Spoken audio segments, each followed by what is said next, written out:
Welcome back to the Inspired Life Show. I'm so excited to be here at the Haven Studio, and joining me right now is celebrated Vancouver actor, award-winning filmmaker who just completed an amazing new project, which we can't wait to talk about, and he's celebrating 20 years of the Haven Studio. I'm talking about none other than Ben Immanuel. Ben, welcome. Thank you. Thanks for that nice introduction. Congratulations on your new show. Thank you. Thank you so much. Yeah. And thanks for welcoming us in You your bet. space.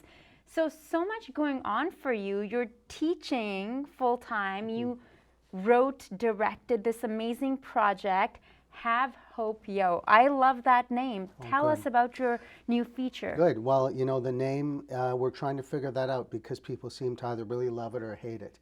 I can tell you the name about 10 years ago, maybe more, I was walking up on Main Street with my wife and I saw someone had spray painted that on a wall in like really huge letters.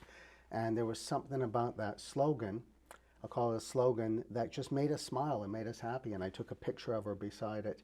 And I always remembered it. And then making this latest feature, we started it as a web series and it was called Trigger Me.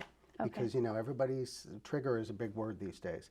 And it seems like it's a popular, not popular, it's a necessary word for, especially young people use it a lot. And the new show or the new film is about a therapist and 3 of her young clients during the pandemic and sort of what they go through and how the pandemic changes them.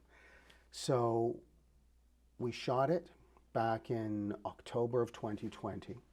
And then 3 years later almost, we're finishing it and we get to tell this story of these people going through this time in history and how they come out the other side.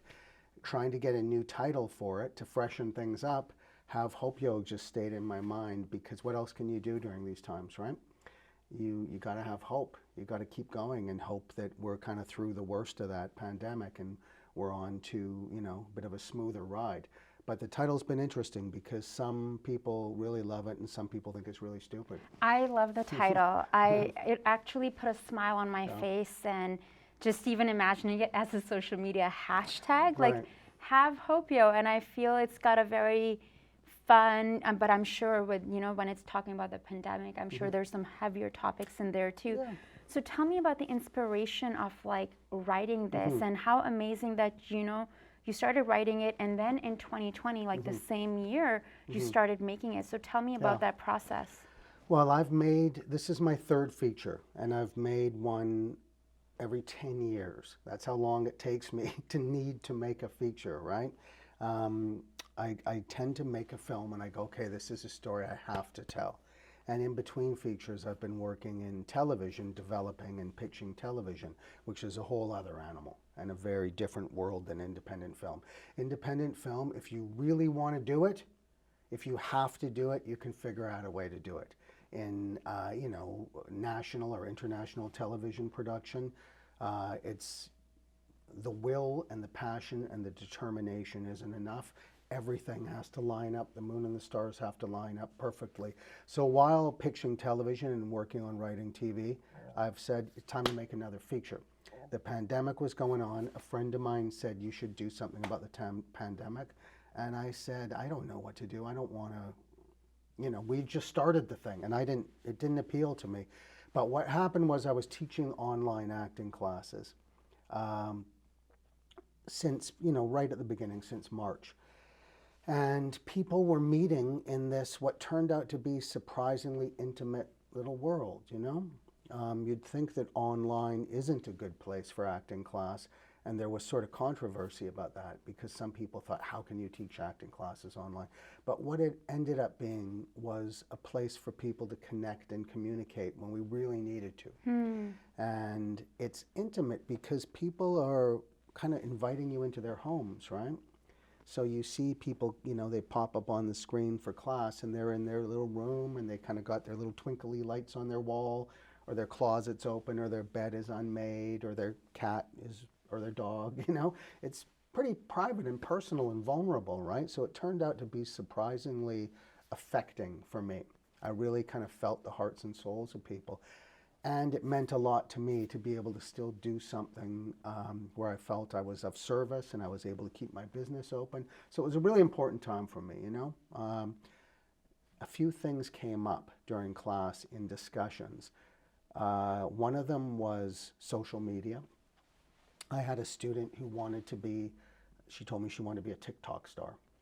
And I didn't know anything about TikTok or social media, and I was a little judgy about it, like not to her, but I'm thinking, God, these, you know, young kids, like they're just obsessed with this horrible social media, and like, so I said, I got to investigate this, and I looked her up on TikTok, and it turned out she's really doing funny and videos, and she's really talented. And I said, I want to kind of learn more about this and why this is so popular these days and how it affects people's lives. The other one was a student of mine who's non-binary. And, you know, that's a complicated, sensitive subject. And discussions come up in class sometimes if people want that, right? I can never press that subject. But this person, Elliot Ramsey, the other student I was talking about is Natalie Farrell. Elliot was somebody I could talk to, and he could talk to other people, and he goes by he or they. I'm going to say he for now. Elliot was so articulate and so open and so funny that we could have good conversations about gender, about a lot of things without it feeling dangerous, right? Without it feeling like I was going to say something inappropriate or somebody was. We could have good open conversations, and it was like great to talk to him. And the other person is Favor Onwuka, and she was in class with me the day after George Floyd got killed. And she is the only black person in that class. So she shows up in class with 8 white faces, and there's Favor. And that was obviously very complex. So these are a few of the things that happened during the beginning of COVID for me. And I got really involved in the idea of telling these stories in collaboration with these students of mine. So it's their story, and I, you know, I'm able to sort of be the dramaturge and put it all together, and I end up writing the scripts. But these stories in this film have Hope Yo wouldn't exist without those stories. I love that. It's so beautiful. Thank you. And I fit in by, the other character in the film is a therapist, and she's played by Gabrielle Miller, who I love working with. It's not Gabrielle's story. It's more part of me, just as the sort of facilitator. And it's also a therapist I've known for over 20-something years who's helped keep me relatively sane. And it's not her, but it's certainly inspired by having someone in your life who knows you really, really well and who sees the good in you and helps, you know, just kind of guide you toward, I don't know, it's a long journey, isn't it, right? It's a long journey. And when you have someone in your corner who really knows you, it makes for me, it's made for a better journey through all the challenges of life and the changing seasons of life, right? So I wanted to tell that story too. So I had a lot to draw from, and we did hours of improvs and interviews. We made this thing. A big company saw it. We're going to do it as, I'm giving you a long answer, okay? No, I think I was so happy and excited for you when I saw Westworld. Exec producer's name attached, so congratulations on that. Well, thank you. Tell us about that. Well, I showed it to a friend of mine, Richard J. Lewis, who's been an executive producer and director on Westworld for years. Sometimes I don't talk to him for a number of years, then we connect again. I sent a little clip of this, just not wanting to do business, just going, check this out, this thing I'm working on. He said, I love it, let me bring it to Thunderbird. We brought it to Thunderbird Productions. They loved it, they're a huge company. We pitched it for a while. Nobody wanted to do anything on the pandemic out there in TV. Everybody we pitched it to said, we love these characters, this is really well done. How do we do something on the pandemic? People in TV have touched it.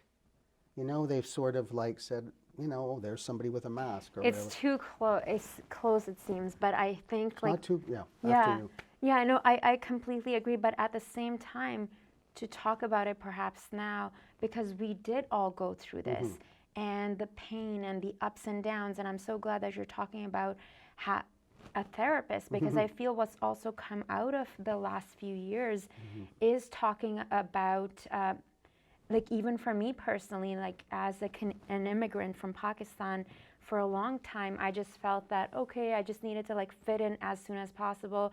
I've never openly talked about mental health, like just so many conversations that we're having now. So the fact that you wrote this feature with these beautiful characters that are based on real humans, like I think that is so important. And in a time of COVID, I can't wait to see it. Well, thank you. I'm with you. That's how I feel about it. That's how I get motivated to do things. Doing a little independent feature, you have to convince a bunch of people, but you don't have to convince everyone, you know? Like TV is just, again, it's a different animal. So when I really want to do something, I just do it. So I got together the people who were on board and we said, let's finish this thing up as a feature. We have guidance from great people. Some big companies have jumped on board to sort of be partners so we can pay for the thing, you know, because it is still really expensive. And we're doing it. So for me, I've been, you know, making movies and been an actor for so long that I'm at the point where I just want to do things that I really believe in. And through doing that, it made me realize I've returned to what I was doing in elementary school, which has always been kind of my authentic self. You know, you stick around this business for long enough, you have to go through different sort of identities and ideas about what you want to do, but hopefully you come out the other side with a great knowledge of who you authentically are and what you have to offer and what you need. And I realized when I was in grade like 6 or something, they brought a big video camera into the classroom, and I'm talking like, you know, the size of like, you know, The big ones. It's like really big, heavy thing. Almost Not hard. like our setup today. No, it's like a, you know, the size of like a mini fridge practically, and it's not even easy for a little kid to pick up. But I remember they brought a camera, and I remember filming kids in the class and filming them discreetly, you know, like just watching their behavior in class, you know. Not following them into the bathroom or anything weird. I'm not talking about being discreet like that. I mean, just like fascinated with their behavior and what they were doing, and that's what I still like doing. I just like seeing the greatness and the heroic nature of normal people and telling their stories, you know? And that's just what I want to keep doing. So that's what we're doing with this film. We're telling stories about ordinary people in a very extraordinary time. And hopefully everybody can relate to it. And hopefully we can help have discussions about difficult things. Because, you know, everything is so, you know, cancel culture and political correctness, sometimes people are afraid to talk. And if we're not talking, then we kind of just get stuck, right? We can't move forward. So this film is the way to have that discussion for me in a safe way, where the characters are speaking for themselves, right? So that's what we're doing. That's fantastic. I have a question. Can I find you on TikTok now?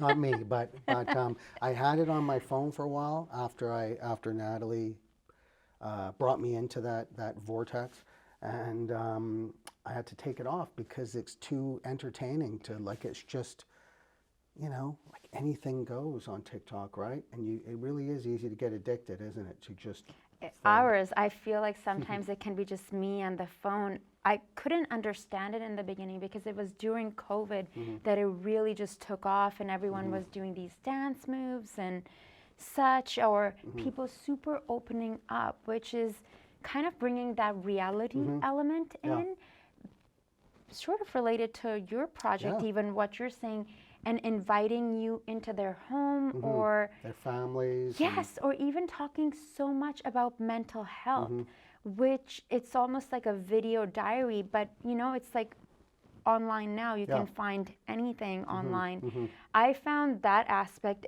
First, I downloaded it during COVID, then I deleted it, but now I have it again. And I think because the algorithm is really smart, it can see what kind of content you like to see, and it shows you that. So mine is baking, workouts, mental health, astrology. And you know, it's all, what can you say? It's like everybody's entitled to spend their time how they want to, Completely. right? I know for me, it was too addictive, but what I was liking about it is just looking at these normal people who become stars just going like, you know, here's me and my dad sitting on the couch eating a bag of chips. And the dad is just a funny character, and they're just having a conversation, and it's cinema. You know, it's like storytelling. They're just these little stories. So I got really hooked on kind of following these people's lives and watching what they were doing. And I was just spending, you know, too much time and looking at it before bed and going to bed and having TikTok dreams where things cut in the middle, you know, that weird TikTok cutting. Yes, How yeah. things, people got, and then they cut. So I got to get rid of this. So I don't look at it anymore, but I don't judge it the same way. Yeah, you know? probably healthy to not look at it anymore. Yeah. I want to talk about, I love the fact that you talked about yourself in grade 6. I like to backtrack always. I remember the first time I was on stage, I was in Pakistan. In Pakistan, you cannot really pursue a career in the arts. It is, you know, unless you are coming from an affluent family. So I never really imagined that as a career, but I remember I was in kindergarten and we had this, you know, play, and I was, what do you call it when I'm not the main person, but I'm just Supporting or No, background or not supporting. ensemble? The main person got sick, but Oh, understudy. yes, Yeah. thank you. And I had all their lines memorized. And then on the day, I remember the feeling I got when it was just me getting on stage. It was this fire. It was this like bubbling, and not in a nervous way. It was like, I belong. Yeah. And every time I go on, people ask me, do you get nervous? All the time. I'm always nervous. But there's something that happens when you're here. I want to know about that for you. So you're talking about filmmaking. What came first, acting or filmmaking? Well, a lot of things kind of came together and split apart and came back together. I try to, a quick encapsulation would be always liked telling stories. So sharing stories. So starting as a little kid doing it with drawing and drawing pictures and getting, my dad used to play this game with me as a little kid called Faces, where he'd just say like scared, happy, you know, excited, and I'd just make these faces, and it just made me really happy to make my parents happy, right? I mean, you know, actors' origin stories are generally, if we go deep enough, they're about connecting, right? And they're about feeling seen or helping other people through their sorrow or what, you know, there's deep reasons for most of us other than just because it's fun to perform. There's more important reasons than that, right? So it started with just, you know, playing around in the house with pictures and puppets and drawing, and then with other kids, but I knew I wanted to do something special. I felt a calling to stand out, and being, you know, the shortest kid in class, you have to kind of make your presence known, you know? It was Muhammad Ali for me as a kid, who I just loved who he was and what he represented, and I started boxing when I was like 11 because I wanted to do something special. No one boxed in Vancouver. So I started boxing, and I took that all the way to the Canadian Junior Nationals by the time I was like 17 or something. But then I took that as far as I could and got, you know, kind of hurt in the head and said, got to stop now. And so luckily I met this kid named Shale Wrench in high school. So you know how it is. It's like fate. You were introduced to people and then your life changes. Shale was a musician. He was a guitar player and a singer, and we became friends, and I ended up being his bass player. And so then I played music and wrote songs with Shale, and we had some pretty fast success playing music. We ended up playing in the Pacific Coliseum opening for Bryan Adams. It was like our 5th gig or something. We were in front of, you know, 16,000 people. So it was kind of a quick little rise. Actually, before that, we had a band in high school, a reggae band called the Two Bads. And when we were... Called the what? The Two Bads. Okay, There's a song called Johnny Too Bad. So Okay. we named ourselves after that song. But we were a bunch of white kids playing reggae, and it was kind of novel, and they ended up putting us in the Commodore opening for bands when we were like 15, 16. So I had some luck, and by meeting the right person at the right time and by being very ambitious, you know, and by not knowing any better. Now, you know, with so much knowledge of the industry, it's harder to believe. But then it's like, yeah, why not us, right? So played music for a while, took that kind of as far as I could because I knew in my heart I wasn't an instrumentalist. I was more of a verbal communicator, and I felt a lot better when I quit playing music and started studying acting. And what was that moment for you that you knew? Because it sounds like definitely having the spotlight and being on the stage seems to be a thing, especially as a musician. You have to be, you know, when you're up there performing, the lights are on you. But where did the switch came that you're like, okay, I'm going to study acting. This is a path I want to explore? Well, I was always shy on stage. I was the shy one, right? The shy bass player. And I'm kind of one of those people, maybe you are too, where part of you is shy and part of you just really needs to be seen and felt, right? But I didn't quite feel, I knew I wasn't doing the right thing. My grandfather was a music teacher, a piano teacher, and he tried giving me lessons when I was a kid. And although I know I'm a musical person, and music's still a big part of my life and using music in films, but you know, musicians, there's something, I don't want to say God-given, but maybe it is. There's something, you know, in your hands, and there's tone in your fingers. And I don't feel like I had that. I practiced a lot, and I never quite felt like I could speak through my instrument, you know? And other people I was playing with or people I knew, I could see them progressing so much faster. So I was helpful in the band. I wrote lyrics, and I sort of managed the band and kind of kept it going. But I said, yeah, this isn't really, I can't speak through my fingers on this bass, you know? It's not a part of me. It didn't feel like a part of my body, and it should. So I started kind of thinking I'm going to have to find something else to do. But it was terrifying to let go of that identity of being in the band. And everybody goes, you're in the band, and we were in the paper, and we won. You know what I mean? We got attention. You're opening for Bryan Adams. It was exciting, right? Yeah. So it was scary to go, I got to start over. But it just got to the point where fortunately circumstances in the band got tough, as they do in bands, especially when you're 19, 20 years old. And things got screwy enough in the band where I said, okay, I'm going to step away now. And somebody I was working for part-time, Sam Feldman, who was a big music Yes, manager. I'm familiar, Sam said, you know, I think maybe you could be an actor.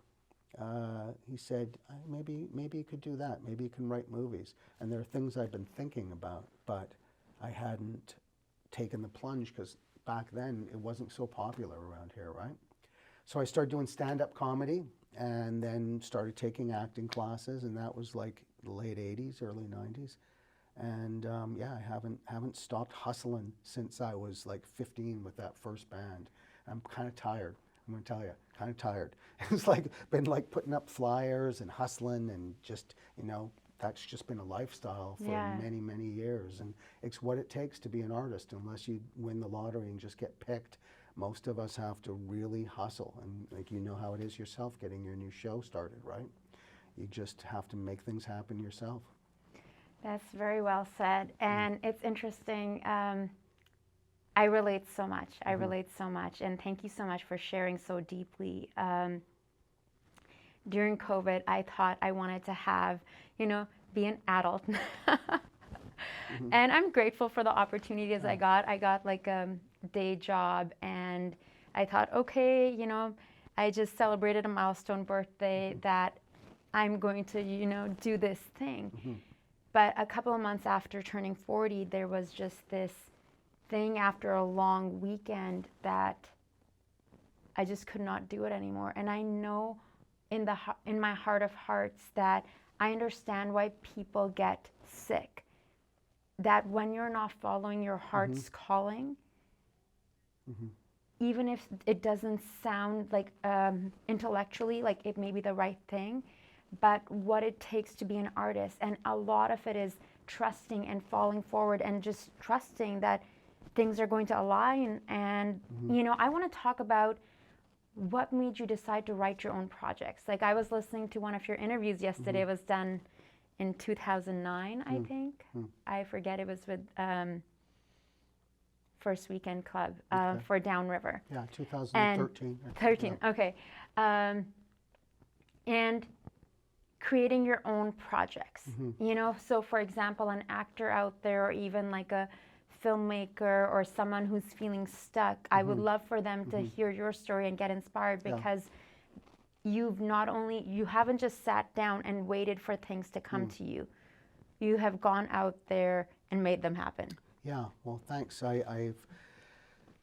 It's different for everybody, but a commonality for some, like me, is it has really deep roots and really deep emotional roots. Some people love the magic of cinema. They love movies and they love fantasy and escapism, and that's great, right? They just want to, it's a make-believe magical world. That's not the case for me. For me, it's holding a mirror up to nature. And it's like I want to be able to express and communicate my specific point of view on the world. And somehow that makes me feel better. That's part of what we talk about in the film Have Hope, Yo. I want to, well, there's a famous author who was a Holocaust survivor named Viktor Frankl. Yeah. He said, suffering ceases to be suffering when we find meaning. So if we find meaning in the things we go through, it just feels better. So no matter what happens, it feels better when you can communicate things, right? So my first feature, actually before my first feature, my first thing was a one-man show. I was doing stand-up, but stand-up was fun and certainly a great learning ground to communicate and to be a performer, but you know, maybe half the people are drunk. And they're there to drink and party, you know, and to have fun. And they're not necessarily there to listen to stories. You have to really grab them and you have to win them over, right? And then you can. And that's what the great stand-ups do, right? They kind of overcome the chaos and they get people focused. But I wanted to do theater where people were there to sit and listen. So I wrote a one-man show. It was called Cherished and Forgotten. And it was all about, it was just a 30-minute show. I entered it in the Fringe Festival. And I just wrote a story about my life from kind of when I was a little kid up until the age of, I guess I was 25 then or something. And I communicated about the things I wanted to communicate. And it was, I think it was funny, and it was, had emotional depth to it. And that's what I wanted to do. I wanted to be in the light and the dark, on the sunny side of the street, and not the dark side of the street just to make people feel bad, but to do what we do with art, or to at least attempt to, which is to say, it's okay, you know, I feel like that too, or I've been through that too, and to kind of, you know, give people an opportunity to see themselves in someone else's story, all that stuff, you know? So I got started at that pretty young, and it felt good, it felt right for me. So the natural progression of that was to eventually make films, and I made my first one in 2003 when I had a pretty strong acting career going. You know, I was doing, see, I think, you know, when they say the stomach is connected to your emotions, and when I start talking about things, I hear my thing go, and I think that's just, maybe it's just feelings, maybe it's coffee, I don't know. Anyway, we can't edit out the rumbling stomach. It's great. Those are the feelings, though. We're digging deep today. But yeah, I made a film called Moving Malcolm, which really was about my family. There was a plot line that was extraneous to my family, but it was me trying to make my family feel good. It was me trying to make my parents feel good. It was me trying to show my parents that it was okay that, you know, they adopted this kid who had autism, and it was kind of heartbreaking they didn't know she had autism. And when she was about 2, they discovered that, and that was hard. And my parents, like a lot of families, are complex and kind of, you know, not always easy. So I tried to make a film that was kind of funny and humorous and just showed the love of a family and how we always return to the family. Or we don't always, but sometimes we do. And that's what motivated me more than anything. Yeah, I wanted to be a filmmaker, but I just really, you know, they're very personal, emotional motivations. And that kept me going at that age. And then my next film was for my friend, the late great Babs Chula, who was a mentor and a dear friend to me and so many people. And when she passed away, I was just really inspired to make a film about that sort of mentor figure, you know, somebody who is your guide through life, without you even knowing sometimes, you know. And that film was about, one of the characters was a painter, and one of the characters was a musician, and one of the characters was an actor. So I was able to tell the stories about all the things I kind of know a bit about through these characters, but they're all women. And I wrote the parts for actors I know specifically. That's what I like to do. No auditions, just if you want to do this together, we're going to do this. So I've been able to really communicate the things I want to, and at the best of times they land with other people. And I guess that film was about, for me, facing death, you know, like for real. Because when your friend dies, you kind of got to go, wow, this is a real thing. It's not, everything's not in this imaginary future. It's, we live with it, right? And then this third film, like we talked about, was just for me about embracing and learning from a younger generation and finding a way with them and through them to overcome some of our struggles during the pandemic by sharing our stories, you know? So the short answer is, how I got into making films is by having things I needed to communicate in order to feel any kind of sense of stability. I love that. Yeah. Yeah, no, I super, super love that. We're sitting here at your acting studio at Haven. I have not been in class with Ben, so I've heard amazing things about you as a teacher. I had no idea you've been teaching for so many years. Even before you founded Haven, how long exactly? I started in 1995. I had a great teacher. A lot of people in the acting business will know Ivana Chubbuck. Yes, I'm familiar. Yeah, and she asked me to teach for her. And she was here in Vancouver. I studied with her in Vancouver and also while I lived in Los Angeles. But I started with her in Vancouver. She'd come every couple of weeks and do a workshop. And she invited me out for drinks one night. And I was thinking, why is she inviting me out for drinks? Like, what's going on here? Does she have a part? Does she know a director? Is something weird going on? And she said, I think you should teach at my studio. She said, I think you have teacher brain and you can do it. And I fully embraced it. I was pretty nervous at first, right? Because at that point I had only been acting professionally for about 5 years. And I thought, I don't think I don't know if I have the experience to do this, but you got to start somewhere. And starting with her was great. I knew I liked teachers, you know. Another part of kind of my story for sure is having great teachers when I was a kid. Mrs. Hooper in grade 1 and 2 and Mr. Robbins in grade 5, who connected with us really authentically, and that felt safe and that felt right for me. So there was part of me that kind of knew I wanted to be a teacher. I remember in grade 8 in high school, they made us fill something out or write something about what do you want to do in the future. And you know, then I was boxing and I thought, like, I'm going to be a boxer, but part of me knew, like, I was a kid from Kitsilano, middle class kid. You don't really get to be a boxer that way, you know? It's a rough game. And if you come from a comfortable life, chances are you're not going to be a boxer, right? I found that out the hard way by fighting guys who wanted to be a boxer more than I did, you know, or needed to. But I remember filling this thing out in grade 8 and thinking, teacher, you know, maybe I'll be a teacher. But I wasn't that great at school because I was really creatively minded, and I didn't, you know, I never really learned how to do that kind of work. Like, I just was always kind of off in my own thing creatively.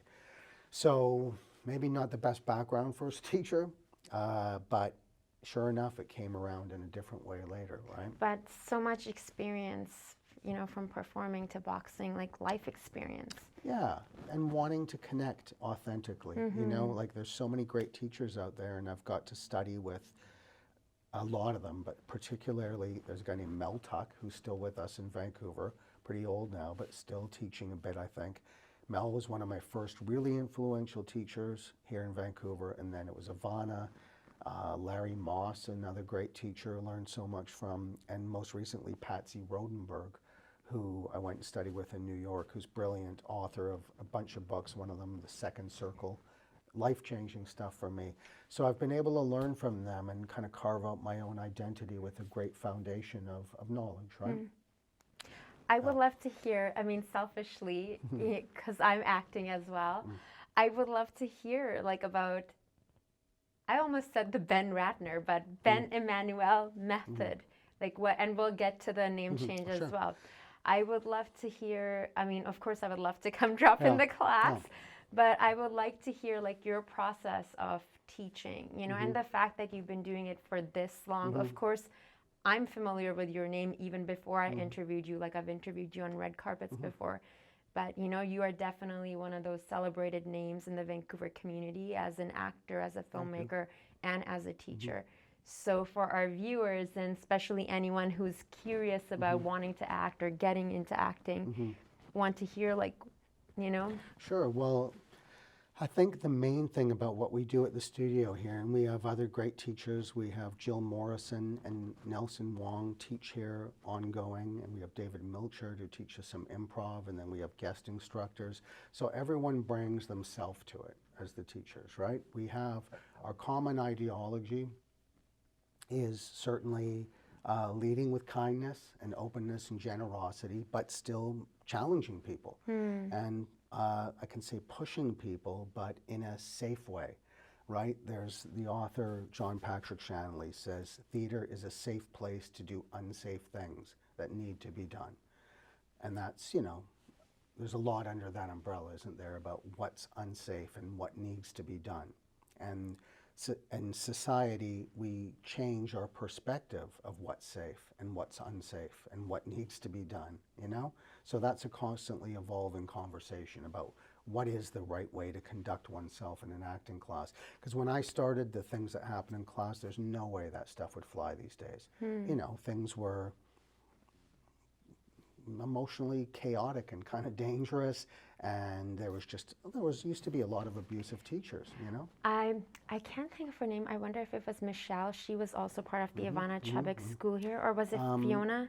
Fiona, yes, definitely was. Fiona Hogan. Yeah. So I studied with Fiona like great. back in the day, and you know, we used to she would get me to do some very specific exercises, and from when I would start to where it would go and the places. And to me, I accidentally fell into acting, and then the rewards that I got out of just training, it was therapeutic. For sure. It was so good for my mental health. Therapeutic is the word. It's not therapy, but no, it can be therapeutic. Yeah. And, you know, as you ask me what we do, so I'm kind of telling you more of like what we don't do, which is enforce anything on anyone and tell them this is it, this is the way. If you don't do what we say, you're failing. That's not what we're about. We have a lot of tools and a lot of experience. All the teachers here have been doing this for a long time. And we bring people in and we find out what works for them. And we hope to have a long-term, ongoing creative relationship so they can develop and grow. And it does take time, you know, it's not, I mean, I think if you really want to be realistic about being a professional actor, especially these days where it's so more competitive than it's ever been in the 30 years I've been doing it. You got to think kind of like if you really want to do it, it's like saying, do you want to be an athlete, a professional athlete, and what's that life? What do you have to commit to? What do you have to sacrifice? How much do you have to train? Some people can kind of walk through the raindrops and get a lucky break and have a bit of a career, but they live in fear. You know, most of them, can't speak for everyone. A lot of actors who get a lucky break without training, they're always afraid they're going to get exposed and somebody's going to find out they don't know what they're doing. And it's not artistic empowerment that way. It's more about just kind of like, I hope nobody catches on that I don't know what I'm doing. And then if they stick in it long enough, they learn what they're doing on set, if they're lucky enough to keep working. The actors I know, and I've been lucky, I think I'd say most of the actors in Vancouver who have careers good careers have gone through here at one time or another. And some of them have been coming for 20 years, and they keep coming back because they want to fortify what they do, right? I want to add my name Yeah. to that list.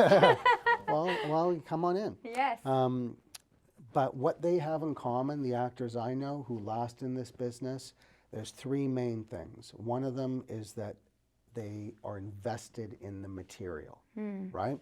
It's hard to sustain a difficult creative life when you're doing material that isn't really worthy of your investment. It's fun, you can make money, but you can't become a great actor unless you're doing great material. So we do these great plays, written by the great playwrights who have for years, and new playwrights who the whole point of it isn't to sell commercials, right? The point of it is to tell these stories, right? That's the number one thing with plays.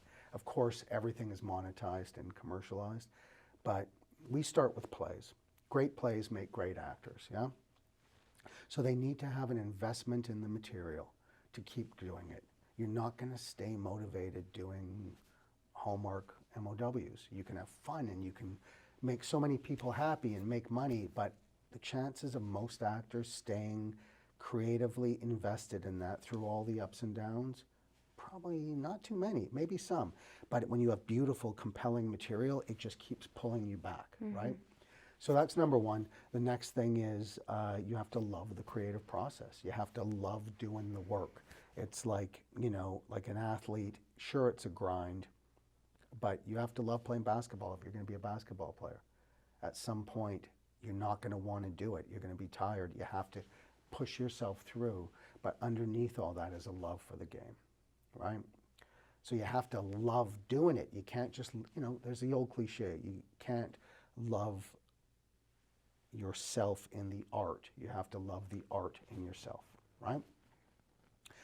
So if you love the material, if you're invested in the process, and you have a community of people to support you, that you can return to, a home base, a place like this, people do it. Like I say, I have students who have been coming here for over 20 years now. Wow. And they keep showing up. When they're working, they keep showing up. When they're not working, they show up. Sometimes I don't see them for years, and they come back and they go, I need some inspiration, right? Bring it on. So I think that keeps people going, right? Speaking of inspiration, I could just talk to you for we could keep you here all day. I'm just loving this interview, this chat. It's not even an interview, it's a conversation. You changed your name from Ben Ratner to Ben Immanuel. Tell us about that. Well, I was, 2017 was the big Me Too time, and there's a director, an American director named Brett Ratner, and my name is Ben Ratner. Sounds kind of similar. I wouldn't say we look the same, but we could be in the same family or something, right? So around that time, I remember talking to my acting agent and going, do I have to, is this a problem, right? Because cancellation, right? And I have worked my whole life to have this great reputation, right? About, treating people with respect and kindness here in the studio and everywhere I work, right? And then I can't have people mixing me up with this guy, right? It's just no good. But then we think, okay, well, just leave it. And then in 2021, that name kept coming up when I was doing interviews or whatever, were looking at me on the internet, this Brett Ratner comes up, second page, right? And on a personal level, there's some multi-generational stuff in my family on the Ratner side of just some difficult men, some difficult Ratners, and I'm at a point in my life where I don't want to carry anyone else's baggage. That's it. I want to represent myself and who I am and what I do and how I live my life, and I don't want to have to lead with any noise. If I'm doing business with an American, everyone in Vancouver and across Canada, there's lots of people who know me in this business through what I've done, but newer generations don't. You know what I mean? People in their 20s who are just getting started, And certainly people, when I'm doing business in the States, they don't. I can't go into an office and say Ben Ratner, and they go, Brett Ratner, ugh, Yeah. and they get a bad feeling. I've worked too hard to make a bad first impression based on something that has nothing to do with me, right? So it was a tough decision because I kind of felt like, are people going to think I've lost my mind and I'm having some midlife crisis and I've made up this romantic name? But Immanuel is my middle name. So I was born with that name, and people change a lot of things these days, don't they? People make It bigger, sounds like a beautiful name. I love it. thank you, but people make bigger changes than their name, and it's accepted. So people who I trust and love were saying, yeah, man, just do it. Don't worry about it, just do it. So with their encouragement, I said, okay.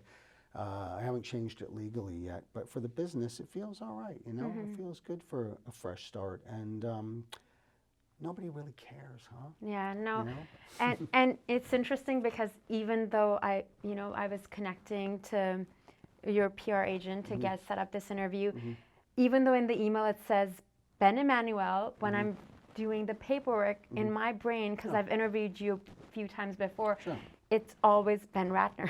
It just comes off the top of my tongue. Anyways, moving on, we wanted to address that. For sure. I wanted to talk about maybe a big topic, maybe a little one. What inspires Ben today? What inspires you in your life? I think the main thing is other people. You know, I just love people. I just love the humanity, the bravery, the toughness, the humor of just other people. And when people come into class, like I say, that's where I got inspired to tell my whole story for Have Hope Yo, was just from other people's stories, right? Connecting to them. So on an external place, it's other people, and it can be just, you know, watching somebody, watching a stranger. I remember not that long ago sitting in a restaurant with my wife, and there was this old lady who looked a little bit maybe, you know, well, maybe a little bit not quite mentally sound, and she had like way too much makeup on and kind of looked clownish. And she was sitting eating her breakfast, and the server came over and said something to her, and this woman had this reaction. And what had happened is the server had come over and said, that nice couple who just left just bought you your breakfast. And the woman was going, why? And they said, I guess they just thought you looked like a nice lady. And so this couple had paid for her breakfast and slipped out, and this woman was so happy and she felt so special, and she was just eating her toast like it was the most special, delicious toast she'd ever had, right? And when I get to see things like that, I get really inspired. When I get to see genuine human connections on a little micro level like that, I love it, you know? That's what, those are the kind of stories I want to tell and the kind of things I want to do. So that's on that level of just watching people around me and being inspired. Great literature, you know, can be really inspiring when we're so fragmented with little other diversions. I get inspired by the journey to try to be a better person, as cheesy as that sounds. I've been married for 12 years, and I want to keep it that way. And I want to keep growing, and I want to keep not going into reactivity when I'm mad, a family tradition, you know, and I want to feel better, feel calmer, Vancouver inspires us, right? To be able to live here and live close to the ocean and just kind of feel that connection to nature, you know? So I guess like my journey is to try to find contentment and peace and acceptance with not only career but life. And that's an ongoing thing, but it's taken a long time. I feel like I'm a late bloomer, you know? But I feel like I'm getting there, and that's more important than a career, you know? Doing interviews like this, when you're younger, you talk about what you're doing. I did this, I did that, I did that. When you get older, you talk about who you are, you know, what your life is, as opposed to more what your career is. So I hope that answers your question. I don't know. It completely it's an does. ongoing thing, right? Of course, no, it's beautiful. And even though you touched on it a little bit, because the show is the Inspired Life Vancouver, is there a particular spot in Vancouver that you go to get inspired? Vancouver, surrounding areas, BC? For sure. Seawall. seawall, yes. Yeah, we live just about a block away from English Bay, and you know, I've lived in Vancouver most of my life, lived in Los Angeles for a few years, originally from eastern United States, New Haven, but there's nowhere I feel as at home as that seawall. It's just a spectacular, remarkable, incredible place to be, and I'll never take it for granted. Yeah. I completely agree. I love walking the seawall with my dog. Ben, thank you so much. My This pleasure. was so lovely. I honestly think we could have you here for a couple of hours and I could dig deeper, get in there. But this was such a pleasure, and I can't wait to be in here to learn from you. I love the name Haven Acting Studio. That's beautiful. And congratulations on your new film. And thank you so much for inspiring us and our audience today. Thank you for having me, and same to you, continuing to inspire people with your show, which is, I guess, your way of connecting with your community right now, yeah? Completely. Thank Great. you. All right, my pleasure.